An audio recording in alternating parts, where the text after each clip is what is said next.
Does your life feel chaotic? Do you feel like you're going from fire to fire throughout the day? We hear this really often in our community as women share with great vulnerability how they feel like they're always drowning or they never catch up, or there's just this tension in their body all the time. You can feel it right now. Even when I say go from fire to fire, you can imagine what that feels like. Maybe you're living it right now, where we're helping this kid with something, and then that kid, and then the grocery store, and then dishes, and then laundry, and then registering for this thing, and picking up soccer cleats. Gotta order that thing from Amazon before that person's birthday. Oh no, it won't be here in time. Gotta go to the store. Right? Even as I describe that, I feel tension in my body. I'm just like, oh, that's a problem. And today I want to talk about how you can live through those same activities, but not call them fires, not feel anxious while you're doing them. And I know this is completely possible because this is the transformation that I had in my own life before coaching and after coaching. I would have described my life that way. I would have said, it's so hard. I'm so behind. I'm a terrible mom. I am not keeping up with the house. And I had to learn how to change the words in my mind, change the language that I was using. So the other day I brought someone on for coaching and she said, oh, I just keep going from fire to fire. And I said, oh, tell me what a fire is. And I watched her take a breath and think about, oh, what do I mean by fire? And she was even calmer. She began to explain to me, well, it's this and it's that. But even if you just think in your mind, if you tell yourself, I just go from fire to fire. Well, fire is a very scary word, isn't it? It's a crisis. Fire means danger. We are like screaming, fire! We need firemen. It is a problem.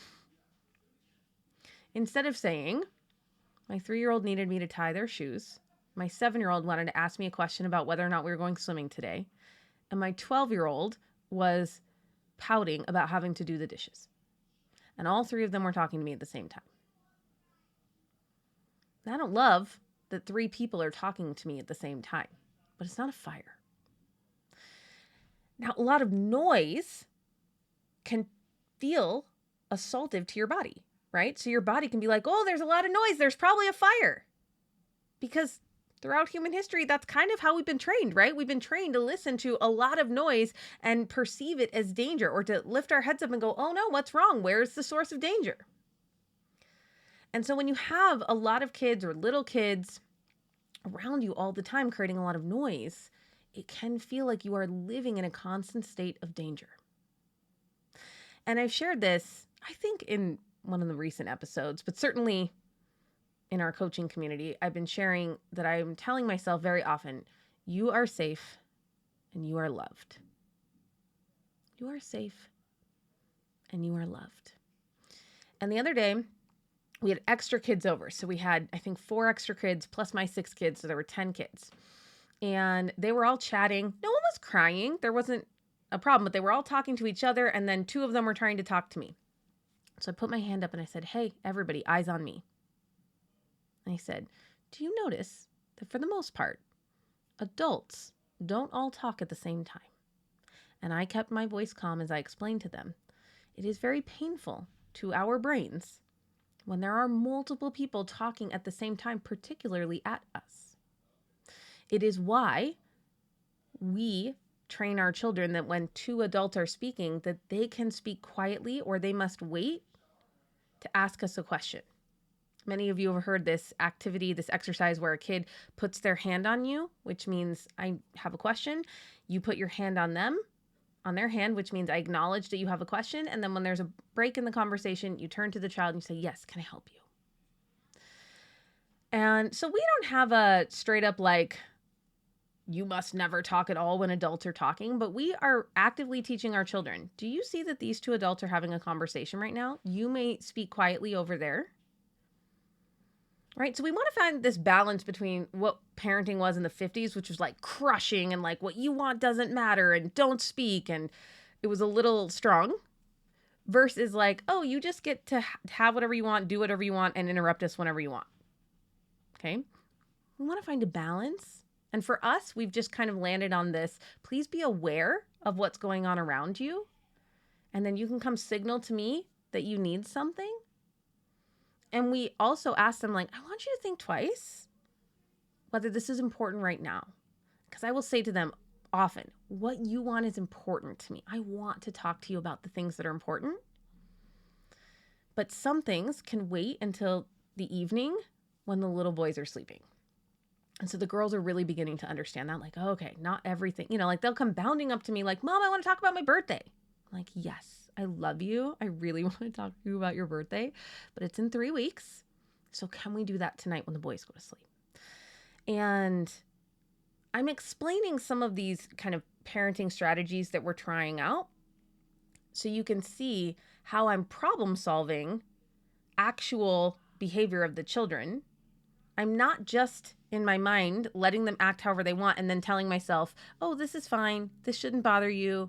You're loved. You're safe, right? It's a two-pronged strategy of managing your mind and not calling everything a fire, but then also helping the kids to learn skills. It is a skill to read the room. I love that phrase. Just read the room right now. And notice, like, okay, this kiddo is, the other day, one of my kids threw up. It was just a little throw up and he got in a bowl. Praise you. And one other kid came up to me and was like, hey, and just like starts asking me about what we're having for dinner. And I said, hey, when someone throws up, everything stops until we make sure that person is okay. And I was calm, so I said it calmly.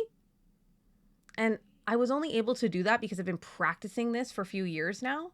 Because previously I would have been like, why are you asking me that? Can't you see that this other thing is going on? But now I know, oh, this kid doesn't have the skill of reading the room. So I'm going to tell him, oh, hey, did you know that when someone throws up, everything stops until we make sure that person is okay. We make sure they are safe and they have what they need. And when I am done with him, I will come talk to you. And so part of why I don't call everything a fire anymore is because I really like focusing on, oh, what is the skill lacking here? There's just a skill that's lacking.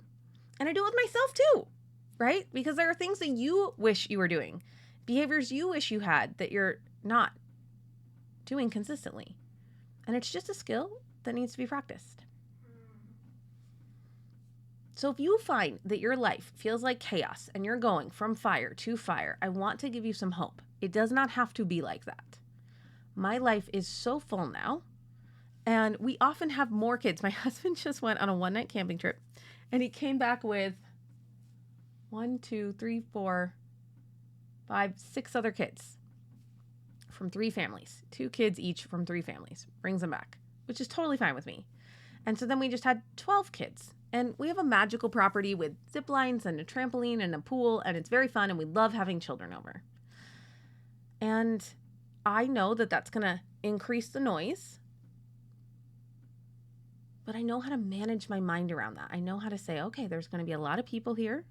And as soon as I saw all of those kids, I thought, okay, this is probably going to be a more intense 5 hours than I thought I was going to have. Not a problem. What do I need to do this evening to kind of repair and recover? Maybe I'll read a book. Maybe I'll take a bath. Maybe I'll ask my husband if I can leave and go sit at a coffee shop for a little bit. All right. So I think another reason why it feels like fire to fire to fire is because we are never taking care of ourselves. We're never recovering.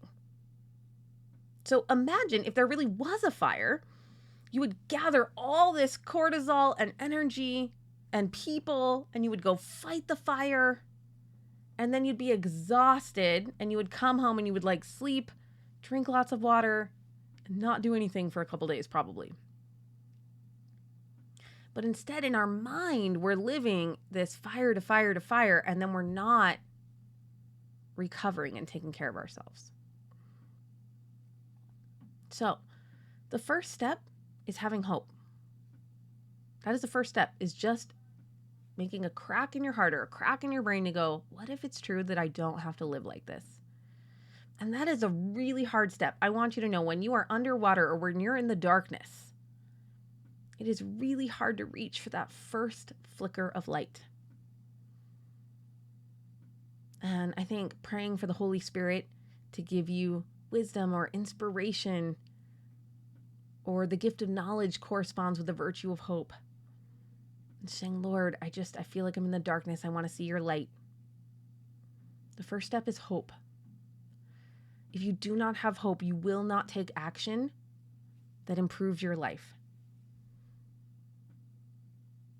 And so then from hope, like, oh, I wonder if this could be better. Then you're going to start problem solving. And I think you need to problem solve in two ways. One, I think you need to take better care of yourself by learning how your mind and your body work. That is a job. Those are skills. We were not born intuitively knowing how to manage our negative thinking and take care of our bodies. Probably in the Garden of Eden, we had everything we needed to do that, okay? But you were born in America in the 21st century, and so the world has really, really rewired your brain and made it very hard for you to listen to your body.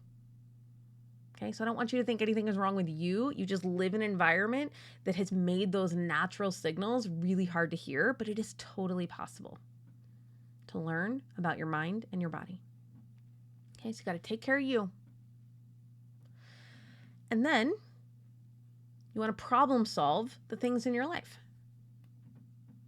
You want to problem solve them. Like if you had a job, let's say that you worked at a book publishing company. That sounds so romantic to me. Let's all go work at a book publishing company. I'm sure that it's not, but in my mind it is.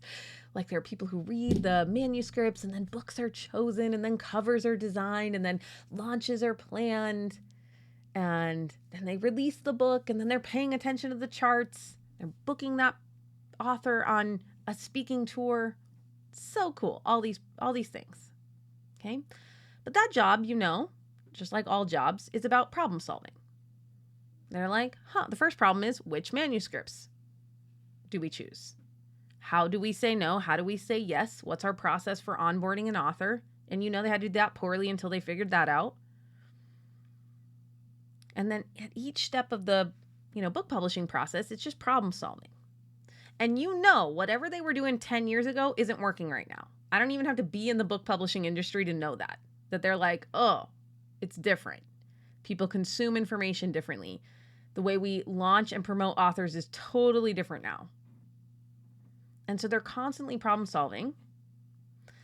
And just like moms, there are people in those jobs who say, I go from fire to fire and problem to problem, and they live with anxious energy in their body. And then there are other people who say, I love the pace of this job. I love solving problems. It's so interesting. It's so fun. I'm so good at it. And what they mean is that they are good at solving problems because the problems always change.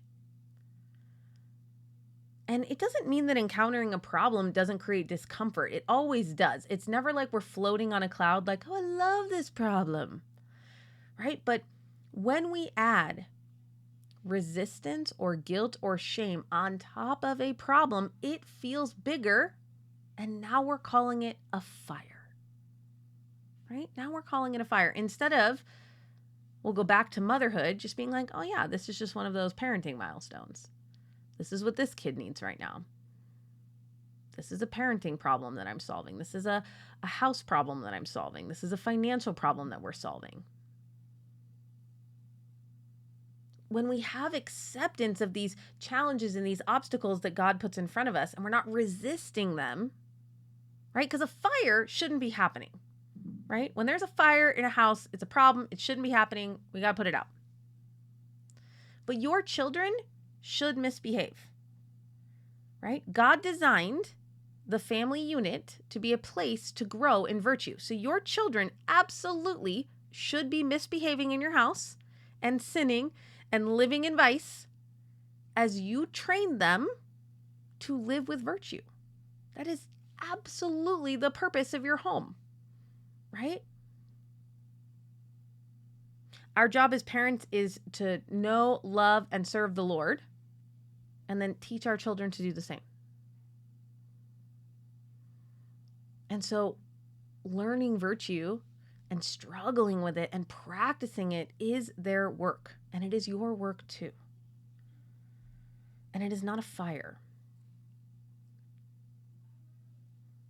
And so that is the mindset piece, the working on your thoughts, the accepting of what's in front of you. And then the second piece is problem solving. And I'm just telling you, there are so many ways to solve your problem. So we just did the Keep Your Cool workshop. Gosh, was that last week?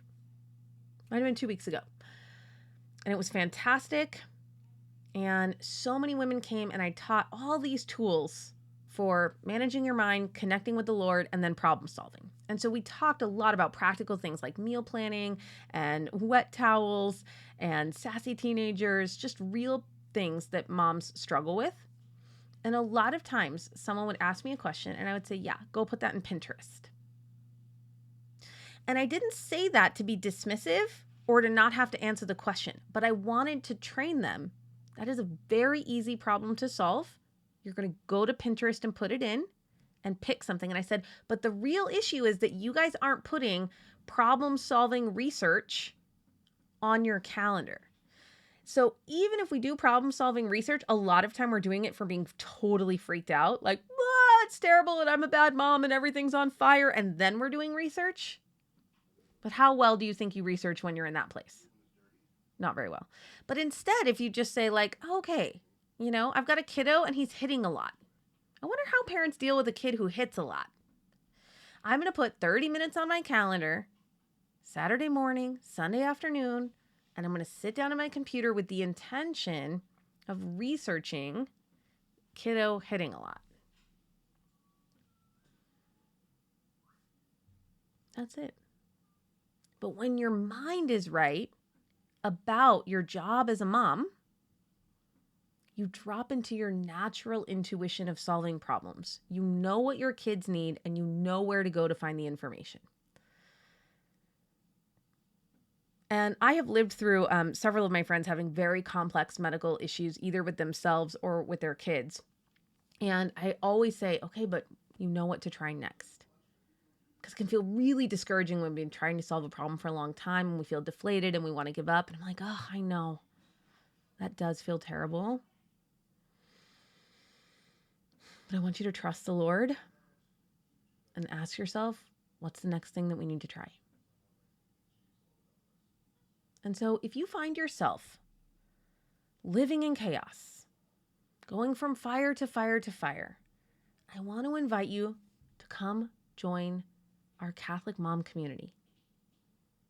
And that workshop is in there. And I think it should be the very first thing that you do.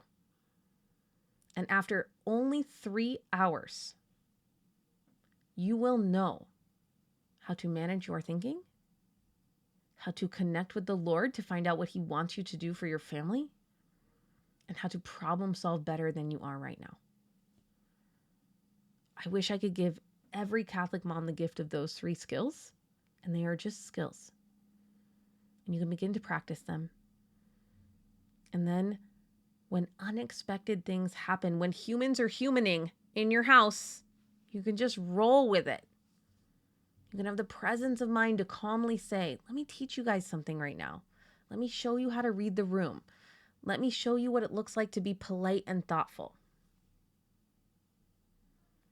And let me tell you, when you start living as a mom like that, you will feel so proud. There's just a rightness to it. You're like, yes, this is how I want to show up.